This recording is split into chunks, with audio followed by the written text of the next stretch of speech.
Hello दोस्तों, आपका स्वागत है मेरे स्टोरी बाइट चैनल पे। आज का टॉपिक है क्या हुआ निशा के साथ। देर रात गए घर के सारे कामों से फुर्सत मिलने पर जब रोहिणी अपने कमरे में जाने लगी तभी उसे याद आया कि वो छत से सूखे हुए कपड़े लाना तो भूल ही गई है। बारिश का मौसम था, आसमान साफ था, तो उसने कपड़ों के अलावा घर भर की चादरों को भी धोकर छत पर सूखने डाल दी थी। थकान की वजह से एक बार तो मन हुआ कि सुबह ले आऊंगी, लेकिन फिर ध्यान आया कि अगर रात में कहीं बारिश हो गई तो सारी मेहनत बेकार चली जाएगी। फिर रोहिणी छत पर चली गई। वो कपड़े उठा ही रही थी कि छत के कोने से उसे किसी के बात करने की धीमी धीमी आवाज़ सुनाई दी। रोहिणी आवाज़ की दिशा में बढ़ी। दाईं ओर के कमरे के सामने वाली छत पर मुंडेर से सट कर खड़ा हुआ कोई फ़ोन पर धीमी आवाज़ में बातें कर रहा था। बीच बीच में हंसने की आवाज़ भी आ रही थी। बात करने वाले की रोहिणी की ओर पीठ थी, इसलिए उसे रोहिणी के आने की आभास नहीं हुआ, मगर रोहिणी समझ गई थी कि यह कौन है। रोहिणी 3-4 महीनों से निशा के रंग ढंग देख रही थी। वो हर समय मोबाइल से चिपकी या तो बातें करती रहती या तो मैसेज भेजती रहती। कॉलेज से आकर वो कमरे में घुसकर बातें करती रहती और रात का खाना खाने के बाद जैसे ही मोबाइल की रिंग बजती वो छत पर भाग जाती और फिर घंटे भर बाद वापस आती। रोहिणी के पूछने पर बहाना बना देती कि सहेली का फ़ोन था या पढ़ाई के बारे में बातें कर रही थी। लेकिन रोहिणी इतनी नादान नहीं है कि वो सच ना समझ पाए। वो अच्छी तरह जानती थी कि निशा फ़ोन पर लड़कों से बात करती है, वो भी एक लड़के से नहीं, कई लड़कों से। निशा, इतनी रात गए यहाँ अंधेरे में क्या कर रही हो? चलो नीचे चलो। रोहिणी की कठोर आवाज़ सुनकर निशा ने चौंक कर पीछे देखा।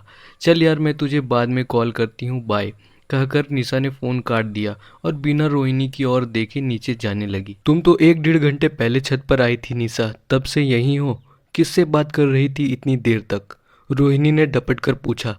निशा बिफर कर बोली, अब आपको क्या अपने हर फ़ोन कॉल की जानकारी देनी पड़ेगी चाची? आप क्यों हर समय मेरी पहरेदारी करती रहती हैं? किसने कहा है आपसे? मेरे दोस्त हैं, उनसे बात कर रही थी। निशा, बड़ों से बात करने की तमीज़ भी नहीं रही अब तुम्हें? मैं तुम्हारे भले के लिए ही तुम्हें टोकती हूँ, रोहिणी गुस्सा से बोली। मेरा भला बुरा सोचने के लिए मेरी माँ है। सच तो यह है कि आप मुझसे जलती हैं। आपकी बेटी मेरी जितनी सुंदर नहीं है, उसका मेरे जितना बड़ा सर्कल नहीं है, दोस्त नहीं है, इसलिए मेरे फ़ोन कॉल से आपको जलन होती है। निशा कठोर स्वर में बोलकर बुदबुदी हुई नीचे चली गई। कपड़ों को हाथ में लिए हुई रोहिणी स्तब्ध से खड़ी रह गई। उसकी गोद में पली लड़की उसे ही उल्टा सीधा सुना गई। रोहिणी की बेटी ऋचा निशा से कई गुना सुंदर है, लेकिन हर समय सादगी में रहती है और पढ़ाई में लगी रहती है। रोहिणी बचपन से ही उसे समझाती आई है और ऋचा ने बचपन से लेकर आज तक उसकी बताई बात का पालन किया है। वो अपने आसपास फालतू भीड़ इकट्ठा करना में विश्वास नहीं करती है, तभी तो हर साल स्कूल में कॉलेज में टॉप करती आई है। लेकिन निशा संस्कार और गुणों पर ध्यान ना देकर हर समय दोस्तों व सहेलियों से घिरे रहना पसंद करती है। तारीफ़ें पाने के लिए लेटेस्ट फैशन के कपड़े, मेकअप, बस यही उसका प्रिय सगल है और इसी में वो अपनी सफलता समझती है। तभी तो ऋचा से 2 साल बड़ी होने के बावजूद उसी की क्लास में है। नीचे जाकर रोहिणी ने ऋचा के कमरे में झांक कर देखा। ऋचा पढ़ रही थी क्योंकि वो पीएससी की तैयारी कर रही थी। रोहिणी ने अंदर जाकर उसके सर पर प्यार से हाथ फेरा और अपने कमरे में आ गई। जिंदगी में हर बात का एक नियमित समय होता है। समय निकल जाने के बाद सिवाय पछतावे के कुछ हासिल नहीं होता। इसलिए जीवन में अपने लक्ष्य और प्राथमिकताएं तय कर लेना और उन्हीं के अनुसार प्रयत्न करना, यही समझाया था रोहिणी ने ऋचा को हमेशा। और उसे खुशी थी कि उसकी बेटी ने जीवन का ध्येय चुनने में समझदारी दिखाई है। पूरी उम्मीद है कि ऋचा अपने लक्ष्य प्राप्ति में अवश्य सफल होगी। अगले दिन ऋचा और निशा के कॉलेज जाने के बाद रोहिणी ने अपनी जेठानी से बोली कि निशा आजकल रोज़ घंटों फ़ोन पर अलग अलग लड़कों से बातें करती है, आप ज़रा उसे समझाइए। लेकिन बदले में जेठानी का जवाब सुनकर वो अवक रह गई। करने दे रे, यही तो दिन है उसके हंसने खेलने के, बाद में तो उसे हमारी तरह शादी के चक्की में ही पिसना है। बस बातें ही तो कर रही है ना, और वैसे भी सभी लड़के एक से एक अमीर खानदान से हैं। रोहिणी को समझते देर नहीं लगी कि जेठानी की मंशा क्या है। वैसे भी उन्होंने निशा को ऐसे ढांचा में ही डाला है कि अमीर खानदान में शादी करके ऐसे रहना उसका एक मात्र ध्येय है। अमीर परिवार के इतने लड़कों में से वह एक मुर्गा तो फंसा ही लेगी। रोहिणी को जेठानी की बात अच्छी नहीं लगी, लेकिन उसने समझ लिया उनसे और निशा से कुछ भी कहना सुनना बेकार है। वो ऋचा को उन दोनों से हमेशा दूर रखने का प्रयत्न करती। वो नहीं चाहती थी कि ऋचा का ध्यान इन बातों पर जाए। कई महीनों तक रोहिणी ऋचा की पढ़ाई को लेकर व्यस्त रही। उसने निशा को टोकना छोड़ दिया और अपना सारा ध्यान ऋचा पर केंद्रित कर लिया। आखिर बेटी के भविष्य का सवाल है। रोहिणी अच्छी तरह समझती थी कि बेटी को अच्छे संस्कार देकर बड़ा करना और उसे बुरी सोबत से बचाकर रखना एक माँ का फर्ज होता है। एक दिन रोहिणी ने निशा के हाथ में बहुत महंगा मोबाइल देखा तो उसका माथा ठनका। निशा और उसकी माँ की आपसी बातचीत से पता चला कि कुछ दिन पहले किसी हिमेश नामक लड़के से निशा की दोस्ती हुई है और उसी ने निशा को ये मोबाइल उपहार में दिया है। जेठानी रोहिणी की ओर कटाक्ष करके कहने लगी कि लड़का आईएएस है, खानदान भी बहुत ऊंचा और अमीर है। निशा की तो लॉटरी लग गई, अब तो ये सरकारी अफसर की पत्नी बनेगी। रोहिणी को इस बात पर बड़ी चिंता हुई। कुछ ही दिनों की दोस्ती पर कोई किसी पर इतना पैसा खर्च कर सकता है, ये बात उसके गले से नहीं उतर रही थी। उसने अपने पति नीरज से बात की तो नीरज ने कहा, मैं धीरज भैया को कह चुका हूँ, लेकिन तुम तो जानती हो वो भाभी और बेटी के सामने खामोश रहते हैं। तुम जबरन तनाव मत पालो, ऋचा पर ध्यान दो। जब उन्हें अपनी बेटी के भविष्य की चिंता नहीं है तो हम क्यों करें। समझाना हमारा काम था, हमने कर दिया। रोहिणी को नीरज की बात ठीक लगी। उसने तो निशा को भी अपनी बेटी समान ही समझा, पर अब जब माँ बेटी दोनों अपने आगे किसी को कुछ समझती ही नहीं तो वो भी क्या करे। अगले कुछ महीने में तो निशा अक्सर हिमेश के साथ घूमने जाने लगी। कई बार रात में पार्टियां अटेंड करके देर से घर आती।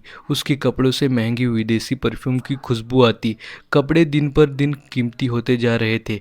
रोहिणी ने कभी ऋचा और निशा में भेद नहीं किया था, इसलिए उसके भविष्य के बारे में सोचकर उसके मन में भय की लहर दौड़ जाती, पर वो मन मारकर मर्यादा का अंश अंश टूटना देखती रहती। घर में दो विपरीत धाराएं बह रही थी। ऋचा सारे समय अपनी पढ़ाई में व्यस्त रहती और निशा सारे समय हिमेश के साथ अपनी सुनहरे भविष्य के सपने में खोई रहती। उसके पैर जमीन पर नहीं टिकते थे। उसके सुंदर दिखने के उपायों में तेजी बढ़ोतरी हो रही थी। वो ऋचा और रोहिणी को ऐसी हे दृष्टि से देखती थी मानो हिमेश का सारा पैसा और पद उसी का हो। ऋचा के बीए फाइनल और पीएससी के प्रीलिम्स के एग्जाम हो गए, लेकिन आखिरी पेपर देकर आने के तुरंत बाद ही वो अन्य परीक्षा की तैयारियों में जुट गई। उसकी जुनून और विश्वास देखकर रोहिणी और नीरज भी निश्चित हो गए थे कि वो पीएससी की परीक्षा में जरूर सफल हो जाएगी। और वो दिन भी आ गया जब रोहिणी और नीरज के चेहरे खिल गए। उनके संस्कार जीत गए। ऋचा की मेहनत सफल हो गई। वो प्रीलिम्स परीक्षा भी पास कर गई और साथ बीए में पूरे विश्वविद्यालय में अव्वल रही। लेकिन इस खुशी के मौके पर घर में एक तनावपूर्ण घटना घट गई। निशा रात में हिमेश के साथ उसकी बर्थडे पार्टी में गई। घर में वो यही बात कहकर गई कि हिमेश ने बहुत से फ्रेंड्स को होटल में इनवाइट किया, खाना पीना होगा और वो 11 बजे तक घर वापस आ जाएगी। लेकिन जब 12 बजे तक निशा घर नहीं आई तो घर में चिंता होने लगी। वो मोबाइल भी रिसीव नहीं कर रही थी। रात के 2 बजे तक उनकी सारी सहेलियों के घर फ़ोन किया जा चुका था, पर उनमें से किसी को भी हिमेश ने आमंत्रित नहीं किया था। जिस होटल का नाम निशा ने बताया था, नीरज वहाँ गया तो पता चला कि ऐसी कोई बर्थडे पार्टी वहाँ थी ही नहीं। गंभीर दुर्घटना की आशंका से सबका दिल धड़कने लगा। रोहिणी जेठानी को तसल्ली दे रही थी, पर उनके चेहरे का रंग उड़ा हुआ था। वो रोहिणी से नजरें नहीं मिला पा रही थी। सुबह 4 बजे जब वे लोग पुलिस में रिपोर्ट कराने की सोच रहे थे कि तभी एक गाड़ी तेजी से आकर दरवाजे पर रुकी और तेजी से चली गई। कुछ ही पलों बाद निशा अस्त व्यवस्था और बुरी हालत में घर आई और फूट फूट कर रोने लगी। उसकी कहानी सुनकर धीरज और उसकी पत्नी के पैरों के नीचे जमीन खिसक गई। रोहिणी और नीरज अफसोस से भर उठे। बर्थडे पार्टी का बहाना बनाकर हिमेश ने निशा को एक दोस्त के फार्म हाउस में ले गया। वहाँ उसके कुछ अधिकारी आए हुए थे। उसने निशा से उन्हें खुश करने को कहा। मना करने पर वो गुस्से से चिल्लाया कि महंगे उपहार मैंने मुफ्त में नहीं दिए, तुम्हें मेरी बात माननी ही पड़ेगी। उपहार लेते समय तो हाथ बढ़ाकर सब बटोर लिया और अब ढोंग कर रही हो। और फिर पता नहीं उसने निशा को क्या पिला दिया कि उसके हाथ पांव बेदम हो गए और फिर कहाँ तो निशा उसकी पत्नी बनने का सपना देख रही थी और हिमेश ने उसे क्या बना दिया। हिमेश ने धमकी दी थी कि किसी को बताया तो। रोहिणी सोचने लगी, अगर मर्यादा का पहला अंश भंग करने से पहले ही निशा सचेत हो जाती तो आज अपनी मर्यादा खोकर ना आती। निशा के कानों में रोहिणी के शब्द गूंज रहे थे जो उन्होंने एक बार उससे कहे थे कि मर्यादा भंग करते जाने का साहस ही हमें एक बारगी सारी सीमाएं तोड़ डालने का दुस्साह भर देता है।